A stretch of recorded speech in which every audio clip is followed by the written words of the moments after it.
News 24 স্বাগত আপনাদের। আপনাদের সঙ্গে আমি সৌভিন রয়েছি। চলে যাব বিস্তারিত খবরে। ভারতের অফ স্পিনার রবিচন্দ্রন অশ্বিন আন্তর্জাতিক ক্রিকেট থেকে অবসরের ঘোষণা করেছেন।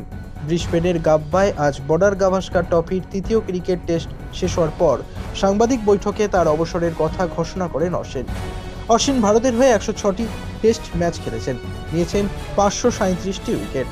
টেস্টে 37 বার 5 বা তার বেশি উইকেট নিয়েছেন তিনি, যা ভারতের বোলারদের মধ্যে সর্বাধিক। 116টি একদিনের ক্রিকেট ম্যাচে 156টি, 65টি টি-20 ম্যাচে 72টি উইকেট নিয়েছেন তিনি।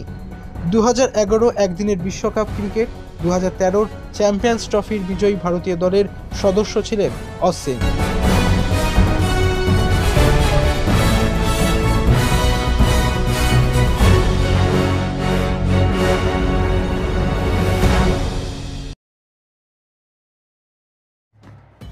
আলবিদা অশ্বিন। অভিষেক 5ই জুন 2010। টেস্টে 106 ইনিংসে নিয়েছেন 537টি উইকেট, রান করেছেন 3503 রান। ওয়ানডেতে 116টি ইনিংসে করেছেন 707 রান, উইকেট নিয়েছেন 156টি। টি-20তে 65 ইনিংসে করেছেন 184 রান, 72টি উইকেট নিয়েছেন।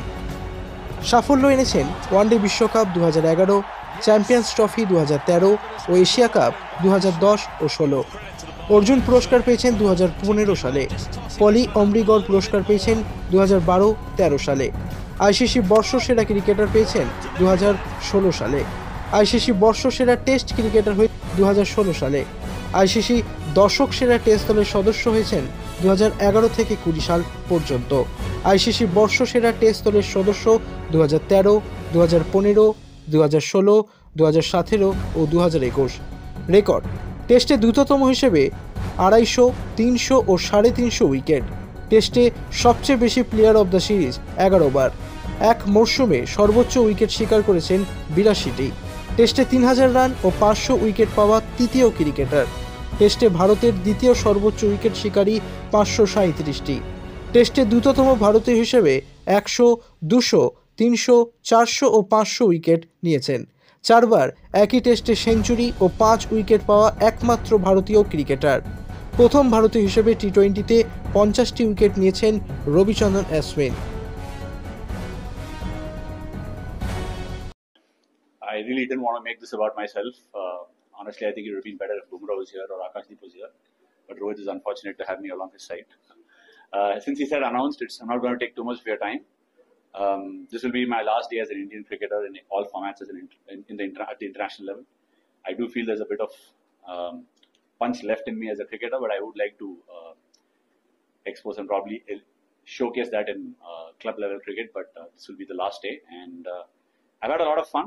I must say I've created a lot of memories alongside Rohit and several of my other teammates, even though I've lost some of them over the last few years.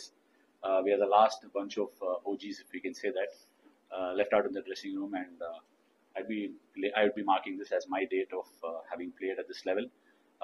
Obviously, there are a lot of people to thank, but I would be failing in my duties if I didn't thank the BCCI and fellow teammates. Several of them. I want to name a few of them. So all the coaches who've been in part of the journey.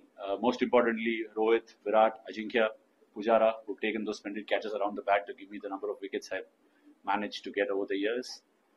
Also, a big thank you to the Australian cricket team, who've been very fierce competitors. I've enjoyed my time playing against them. And I think it's already getting long. I wouldn't be taking any questions, but it's truly a very emotional moment. I don't think I'm in a position where I would be answering the questions in the right way. So please pardon me for that. And once again, yeah, that's my time. Thanks for being the journalist that you've been, writing good things and of course writing nasty things on occasions. Once again, thank you all, and yeah, see you all soon. As a cricketer, I've just stopped it, and I might go on to be involved with the game because this is a game that's given me everything.